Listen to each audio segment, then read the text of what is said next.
अस्सलाम वालेकुम फ्रेंड्स मैं हूं उस्मान अशरफ और आप देख रहे हैं बिज़नेस आइडियाज़ उर्दू। दोस्तों आज एक डेयरी फार्म पे मौजूद हूं जहां पे भैंसें भी हैं और दूसरी साइड पे गाय भी हैं और बना ये बिल्कुल सिंपल अंदाज में है, कम इन्वेस्टमेंट से बना है। और मज़े की बात ये कि इसको बनाने वाले डॉक्टर साहब हैं, कोई अनाड़ी आदमी नहीं है। डॉक्टर साहब ज़ाहिरी बात है वो ज़्यादा नॉलेज रखते हैं, उन्होंने अपने हिसाब से कम खर्चे में जो है अच्छा फार्म बनाने की कोशिश की है। तो अब बहुत सारी मालूमात हमें डॉक्टर साहब से मिल पाएंगी और ये खुरली बनाने का जो अंदाज़ है ये भी आप देखेंगे कि थोड़ा सा डिफरेंट है। तो उनसे जानेंगे कि उन्होंने इस अंदाज़ में क्यों बनाई, क्या क्या हिकमतें उन्होंने पेश नज़र रखी, क्योंकि ज़ाहिर बात है जो डॉक्टर है वो तो इस हवाले से अच्छे अंदाज में गाइड कर पाएगा। तो आपसे करता चलूँ रिक्वेस्ट कि ये वीडियो लास्ट तक देखिएगा और चैनल को सब्सक्राइब कीजिएगा ताकि नेक्स्ट आने वाली वीडियोस भी आप तक पहुंचते रहें। तो चलिए अभी बिला ताखीर इंटरव्यू शुरू। इंटरव्यू में कुछ सवालात मैं करूंगा और कुछ सवालात मेरे साथ मौजूद दोस्त अहबाब करेंगे। चलिए शुरू करते हैं। अस्सलाम वालेकुम। वालेकुम सलाम वरहमतुल्लाह। सर आपका नाम? डॉक्टर शौकत। डॉक्टर शौकत साहब, बताइएगा कि आपका फार्म किस जगह पे वाक़ है? ये गांव साहोचक, मोतरा, बडियाना रोड, सियालकोट, तहसील पसरूर। अच्छा, बताइएगा ये फार्मिंग आप कितने अरसे से कर रहे ये हैं? हमने नया शुरू किया है जी, तकरीबन हमें 1.5 साल हो गए। 1.5 साल। 1.5 साल तजर्बा कैसा रहा? अल्हम्दुलिल्लाह अभी तक ठीक है? अल्हम्दुलिल्लाह बहुत ज़बरदस्त। मुतमिन है आप? अल्हम्दुलिल्लाह। अच्छा, पहली हमारी ये तशफ़ी कर दें, सस्पेंस दूर कर दें कि आपने अपने डेयरी फार्म पर गाय और भैंसें दोनों रखी हैं। हमने गाय फार्म देखे, भैंसों के फार्म देखे, लेकिन आपने मिक्स ब्रीड क्यों रखी, वजह बताइएगा।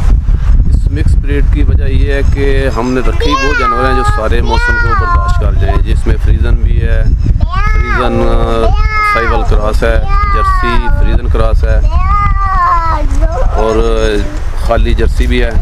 ये टोटल और गाय भैंसें जो हैं वो नीली नस्ल की हैं और रावी नस्ल की हैं और अच्छी भैंसें हैं इंशाल्लाह। भैंसें नीली और रावी की हैं और जो गाय बताई ये क्रॉस में है? ये सब क्रॉस में है। एक किया तजर्बे के तौर पर ऑस्ट्रेलियन प्योर असली नस्ल की। अच्छा डॉक्टर साहब, आप तो माशाल्लाह इस फील्ड में काफ़ी तजर्बा रखते हैं। पाकिस्तान में ट्रेंड बढ़ता जा रहा है, ऑस्ट्रेलियन फ्रीजन और अमेरिकन फ्रीजन प्योर गाय के फार्म डाले जा रहे हैं। आपने इस पर काम क्यों नहीं किया? हमने बहुत फार्म विज़िट किए जी। जिन्होंने ऑस्ट्रेलिया से मंगाई है ना जी। असल, वो इस मौसम को बर्दाश्त नहीं कर सकती। वो गर्मियों में इतनी वो गर्मी महसूस करती हैं कि वो लोग परेशान हो जाते हैं। जो 60 किलो वाली है ना, जो उधर से 60 किलो की लेके आए, 60 किलो दूध वाली, वो इधर आके 15-20 किलो से ऊपर दूध नहीं देती गर्मियों में, तो वो तकरीबन सब परेशान हो जाते हैं और एंड पे वो फिर इधर मिक्स ब्रीड पे आते हैं। अच्छा, डेयरी फार्मिंग का आगाज़ करने से पहले जानवरों की सिलेक्शन एक अहम टॉपिक है, तो जानवरों की सिलेक्शन के हवाले से कौन सी चीज़ें मद्देनज़र रखनी चाहिए? ये जो गाय है ना जी, गाय की तो आप देखें कि मिक्स ब्रीड हो, उसकी सेहत अच्छी हो, थान उसके ठीक हो, उसका जो हवाना होता है वो ठीक हो। वो देखने से जो थोड़ा सा तजर्बा जिस बंदे का ना, वो देखने से उसको पता चल जाता है कि ये दूध वाला जानवर अच्छे दूध वाला है, ये ज़रा हल्के दूध वाला है। उसके अलावा भी इसके बाद एक दूसरा होता है कि आपको जानवर जब लाते हैं ना तो उनमें सिलेक्शन करनी पड़ती है। एक बार उसको लाएंगे तो पता चलेगा आपको कौन कौन से जानवर अच्छे हैं, तो वो जानवर आप दूध के लिए रख लें और दूसरे जानवर वो आप नेक्स्ट दफ़ा जब सोने के करीब हो ना तो उसको वो सेल कर दें। अच्छा, जानवर का सुआ कौन सा होना चाहिए, पहला, दूसरा या तीसरा? बेहतरीन दूध किस सुए में देते हैं जानवर? बेहतरीन दूसरे से शुरू हो जाता है और उसके बाद तीसरे, चौथे, पाँचवें तक अच्छा। अच्छा, पाकिस्तान में जानवर खरीदने के लिए बेहतरीन एरिया कौन से हैं? जो भैंसों का एरिया है ना वो तो उकाड़ा है, उकाड़े वाली साइड, चीचावतनी उकाड़ा। उस इलाके के जानवर जो होते हैं ना नीली नस्ल के, रावी नस्ल के, वो बहुत अच्छा दूध देते हैं। हमने भी उधर से काफ़ी जानवर लेके आए हैं, तो जो उधर से लाए हैं वो बाकी जानवरों से अच्छे हैं। अच्छा डॉक्टर साहब, एक टिप दीजिएगा। अक्सर हमारे फार्मर को ये इशू रहता है कि इंसान अपनी मुतवाज़न ग़िज़ा का बड़ा ख्याल रखते हैं, लेकिन जानवरों की मुतवाज़न ग़िज़ा का ख्याल बिल्कुल भी नहीं रखते, फिर शिकवा करते हैं कि हमारे जानवर कमज़ोर हैं, दूध नहीं दे रहे, बीमार हो जाते हैं। क्या टिप देंगे आप? देखें जी, हमने जब ये शुरू किया था ना तो हमने सबसे पहले इनकी मुतवाज़न ग़िज़ा का बंदोबस्त किया। मतवाजन ग़िज़ा में हमने सब्ज़ चारा और इसके अलावा हमने जो वंडा दिया है इनको बना के, वो बिल्कुल मतवाजन है, जिसमें DCP, विटामिन मिनरल, नमकियात यानी प्रोटीन का लेवल यानी पूरा मतवाजन, जिसमें मकई भी होती है, ग्लूटन है, सोयाबीन है, राइस पाउडर है, चोखर है, गंदम भी का दलिया भी होता है। ठीक है, ये सब मिक्स करके एक ख़ास स्पेशल नुस्खा है जो वो देते हैं। उससे जानवर दूध देने की सलाहियत उसकी बढ़ जाती है और जानवर कमज़ोर भी नहीं होता, सेहतमंद होता है। जैसे वो प्रेग्नेंट हो तो सेहतमंद जानवर है ना, ये दूध देने वाले भी उसी तरह सेहतमंद हैं, ये कमज़ोर नहीं होंगे इंशाल्लाह। अच्छा डॉक्टर साहब, ये बताइएगा कि बहुत सारे फार्मर्स को देखा है वो फार्म बहुत ज़्यादा खूबसूरत बनाते हैं, ज़्यादा इन्वेस्ट करते हैं, जबकि आपने बिल्कुल सिंपल अंदाज में बनाया हुआ है, इसकी क्या वजह है? देखें जी, पहले जब स्टार्ट करते हैं ना तो बेहतर यही होता है कि आप ये इन्वेस्टमेंट जो डेड इन्वेस्टमेंट है ये कम करें और वो पैसा आप अपने जानवरों पर लगाएं।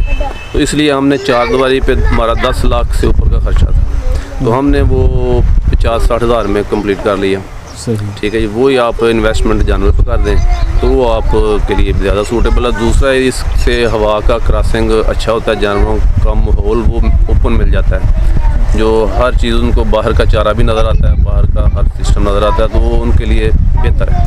सर मैं मज़ीद चाहूँगा कि इस डेड इन्वेस्टमेंट पे मज़ीद रोशनी डालिए और इसमें 4 दीवारी के अलावा और कौन कौन सी इजाफी इन्वेस्टमेंट लोग कर देते हैं जो कि पहले तो वो लोग शेड पे बहुत ज़्यादा खर्चा कर देते हैं, 4 दीवारी पे खर्चा कर दिया, तो बस यही डेड इन्वेस्टमेंट ज़्यादा होती है। तो हमने तो पहले ये खुलियाँ भी हमारी देखें ना लोगों से डिफरेंट हैं, वो नीचे से लोग चौरस बनाते हैं 4 कोनों वाली, तो जिनमें ग़िज़ा फंसी रहती है चारा, वो उसमें फंगस लग जाती है, जिसको वो सही सफाई नहीं होती उसकी, तो जानवर वो खा के बीमार हो जाता है। तो हमने वो गोलाई में बनाई है चौरस, वो आप अपनी वीडियो में दिखा भी सकते हैं। उससे वो खुरली ख़राब नहीं होती, चारा नहीं ख़राब होता, वो खुद सफाई हो जाती है, बंदे को भी सफाई करने की ज़रूरत नहीं रहती, जानवर ही उसको साफ़ कर देता है। ये इसका फ़ायदा ये है। तो पानी का सिस्टम भी हमने उन्हीं खुरलियों के साथ साथ दिया है, जानवर भी खुले रखे हैं, बांधते नहीं हैं, सिर्फ हम दूध निकालने के वक्त आधा घंटे इनको बांधते हैं, बाकी ये अपना साया, अपना गर्मी सर्दी खुद मैनेज करते हैं, अपनी मर्ज़ी से बरामदे में चले जाते हैं, मर्ज़ी से बाहर आ जाते हैं, मर्ज़ी से पानी पीते हैं। जब जानवर पानी ज़्यादा पिएगा ना, जितनी बार ज़्यादा उतनी बार उसकी प्रोडक्शन, दूध की प्रोडक्शन पे फ़र्क पड़ेगा, सही अच्छी होगी। सर ये बताइएगा, बहुत सारी खुरलियाँ और भी देखी हैं लेकिन वो ऊंची होती हैं, जबकि आपकी मैं देख रहा हूँ कि बिल्कुल नीचे जाके बनाई गई हैं, इसकी क्या वजह है? ये देखें जी, पहले तो देखना चाहिए कि निज़ाम कुदरती ये कि जानवर ये जंगली जानवर है, इसने चारा खाना होता है पाँव के ज़मीन के ऊपर से, पाँव के दरमियान से। ठीक है जी, तो हमने लोगों ने खुरलियाँ ऊंची बनाई हैं, उससे ये ऊपर गर्दन करके खाते हैं। अगर जब ये जानवर पाँव के बराबर से खाएगा ना तो गर्दन में थोड़ा सा खिंचाव हो जाएगा, फिर उसका खून का सर्कुलेशन सर में ज़्यादा होता है। जिस भी इंसान में या जानवर में सर में खून का गर्दन ज़्यादा हुआ ना तो उसकी कुदरती सारी जो क्वालिटियाँ ना सारी वो बेहतर हो जाती हैं, सारे औज़ार के ज़्यादा अच्छे तरीके से काम करते हैं। सही। सर इनकी जो मेन बीमारियां हैं वो थोड़ी हम मेंशन कर दीजिएगा और उनका इलाज भी बता दीजिएगा। इनमें सिर्फ एक बीमारी ज़्यादा जो होती है गलघोटू की होती है, वो उसकी एक बार साल में वैक्सीन कर दें। दूसरी जो होती है वो मुँह खोर होती है, उसकी वैक्सीन कर दें। बस ये अगर वैक्सीन टाइम पर प्रॉपर करते जाएं तो माशाल्लाह ये जानवर अल्हम्दुलिल्लाह ये बीमार कभी भी नहीं होंगे। दूसरी जो इनके कीड़े होते हैं वर्म, वो उनकी दवाई होती है, वो आप पहली दफ़ा जब पिलाएंगे ना तो लोग पहली दफ़ा पिला के ना छोड़ देते हैं, दोबारा वो 2-3 माह में जाकर पिलाते हैं। तो असल में इसका तरीकाकार ये होता है कि पहली दफ़ा दवाई देंगे ना तो जो वर्म होंगे ना इनके जिगर के या पेट के वो ख़त्म हो जाएंगे, लेकिन जो अंडे होंगे ना वो रह जाएंगे। वो 15 दिन बाद दोबारा बच्चे देते हैं। तो अगर दोबारा 15 दिन बाद उसको रिपीट कर देना तो वो अंडों वाले जो बच्चे होते हैं ना वो भी ख़त्म हो जाएंगे। तो इनको फिर 3 से 6 माह तक वो उस दवाई की ज़रूरत नहीं रहती, तो जानवर बीमार नहीं होगा। ये बताइए क्या कि कुछ लोग इनसे दूध हासिल करने के लिए इनको इंजेक्शन लगाते हैं, तो उससे पता चला है कि ये दूध जो हासिल होता है वो ख़तरनाक होता है इंसानी सेहत के लिए, तो थोड़ा इस पे रोशनी डालिएगा। देखो जी, हमने तो ऐसा काम हम ना करते हैं ना किसी को करने देते हैं। ये बूस्टर टीका लगाते हैं लोग, जो अभी ममनू हो गया लेकिन फिर भी लोग लेके लगाते हैं। सेहत के लिए तो वाकई वो चर्बी होता है इनकी हल होती है।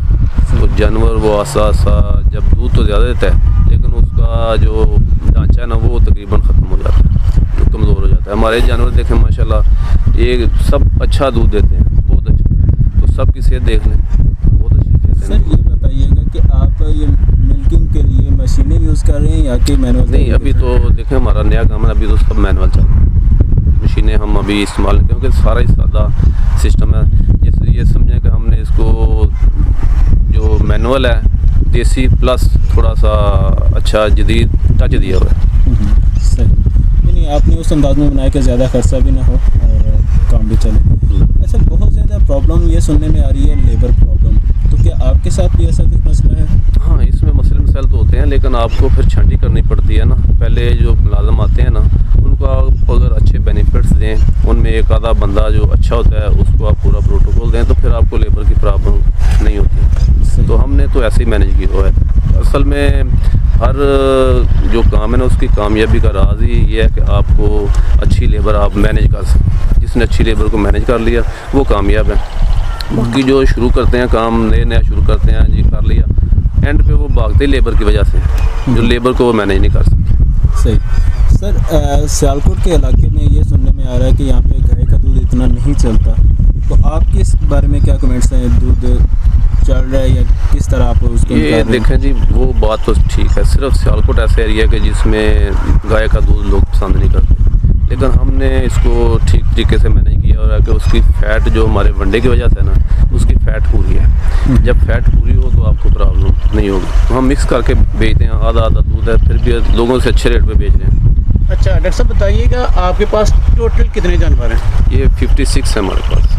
56 हैं। और एक औसतन दूध देने वाला जानवर भैंस कितने की खरीदी है और गाय कितने की खरीदी? ये हमने पिछले साल जो ख़रीदी थी ना, ये आपको नज़र आ रही है भैंस, ये 2 लाख की है। ठीक है, ये माशाल्लाह इसने इस दफ़ा जब ये सुई है ना तो इसने 21 किलो दूध दिया है एवरेज क्लास से। अभी भी ये माशाल्लाह तकरीबन थोड़ा सा कम हुआ है, 17-18 किलो 20 किलो दूध जा रही है। अच्छा डॉक्टर साहब, आपकी शेड की टोटल ओवरऑल जगह कितनी है तकरीबन? ये 6 कनाल है। 6 कनाल है।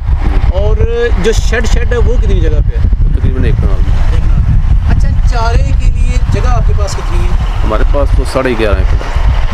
उसमें चारे में क्या क्या उगाते हैं इनके लिए? ये हम बरसीमा के मौसम में बरसीमा उगाते हैं और जवार के मौसम में जवार और मकई। अच्छा डॉक्टर साहब, थोड़ा सा कैलकुलेट करके बताइएगा, फ़ी जानवर या तमाम जानवरों पर रोज़ाना का आपका तकरीबन कितना खर्चा आ जाता है, लेबर डाल के, हर चीज़ डाल के? एक जानवर पर फ़ी जानवर बता दें। ये तमाम जानवर पर, ये एक जानवर पर ओवरऑल बता दें आप। ये तकरीबन देखें जी, हमारा तकरीबन अल्हम्दुलिल्लाह 4.5 लाख 5 लाख का दूध होता है। ठीक है, तो इसमें हमारा 50% खर्चा आता है। 50% प्रॉफिट? 50% ये दूध प्रॉफिट जो है आपने बताया महीने का? महीने का जी। ये हम 17 जानवरों से ले रहे हैं, बाकी सब प्रेग्नेंट हैं, होने वाले हैं। सर ये बता दीजिएगा कि ये फार्म आपने बिल्कुल जो सिंपल अंदाज में बनाया है, इसको बनाने पे खर्चा कितना आ गया? ये तकरीबन 8 से 9 लाख खर्चा है जानवरों के अलावा।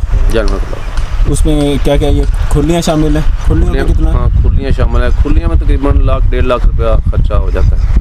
जी जी, जिनके लिए इतने जानवरों के लिए। तो उसके अलावा क्या खर्चा? वो शेड जी, ये शेड पहले ही बना हुआ था लेकिन इसको हमने थोड़ा सा मॉडिफिकेशन किया।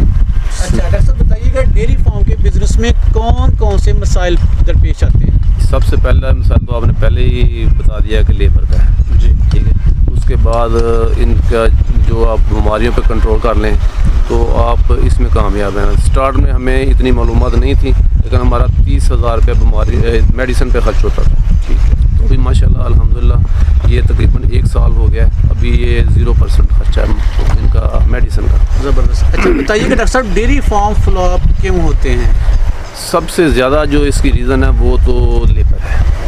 ठीक है, दूसरा ये है कि इनकी बीमारियों को, इनकी डिजीज़ को आप कंट्रोल नहीं करते, मैनेज सही तरीके से नहीं करते, तो इस वजह से ज़्यादा ये लोग छोड़ देते हैं बना के फ्लॉप। ये भी बता दें कि क्या डेयरी फार्मिंग हर पैसे वाला बंदा कर सकता है या इसके लिए कोई ट्रेनिंग, कोई रिसर्च, कोई आइडिया, क्या मशवरा देंगे? जो पैसों वाला बंदा है वो तो स्टार्ट करके 1-2 साल में छोड़ जाएगा। अगर उसको पूरा इस एनवायरनमेंट नहीं हो, पूरा इसको काम को जानता नहीं होगा तो फिर वो कामयाब नहीं होता। डॉक्टर साहब, अगर लोग आपका फॉर्म विज़िट करना चाहें या आपसे कोई मशवरा, आपसे कोई मालूमात लेना चाहें तो आप तक रसाई कैसे हासिल करें?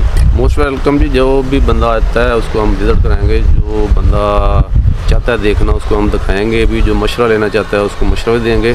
तो मेरा नंबर इस पे आप डाल दें, डिस्क्रिप्शन में लगा देंगे। डॉक्टर साहब, आपने इंतहाई कीमती मालूमात, ज़बरदस्त इंफॉर्मेशन हमारे साथ शेयर की, आपका बहुत बहुत शुक्रिया। Thank you very much, welcome. तो जी फ्रेंड्स, ये थे डॉक्टर साहब जो कि बहुत ही अच्छे अंदाज में गाइड कर रहे थे। उम्मीद है कि आपको ये वीडियो पसंद आई होगी। अगर वीडियो पसंद आई तो इसे लाइक शेयर कमेंट ज़रूर करें, चैनल को सब्सक्राइब करें ताकि नेक्स्ट आने वाली वीडियोस भी आप तक पहुंचती रहें। तो ये खुरलियाँ जो बात चल रही थी कि खुलाई में इन्होंने बनाई हुई हैं और वो दरमियान में नमक भी रखा हुआ है और ये भी देखें कि ज़मीन के तकरीबन बिल्कुल बराबर है। जो डॉक्टर साहब ने कहा था कि जो चारा है वो पाँव के बिल्कुल बराबर होना चाहिए ताकि वो जो नेचुरल तरीका है, क्योंकि ये जंगली जानवर है, ये चारा खा के पलने वाले हैं, चुन के चराई करके, तो लिहाजा उसी अंदाज में ये खुले बनाई जाए तो ये ज़्यादा बेहतर है, क्योंकि खून जो है वो दिमाग में आएगा तो उससे ये बेटर रहते हैं। और अगर ज़्यादा ऊंची बना देंगे तो वो फिर ज़्यादा बेटर नहीं रहेगा।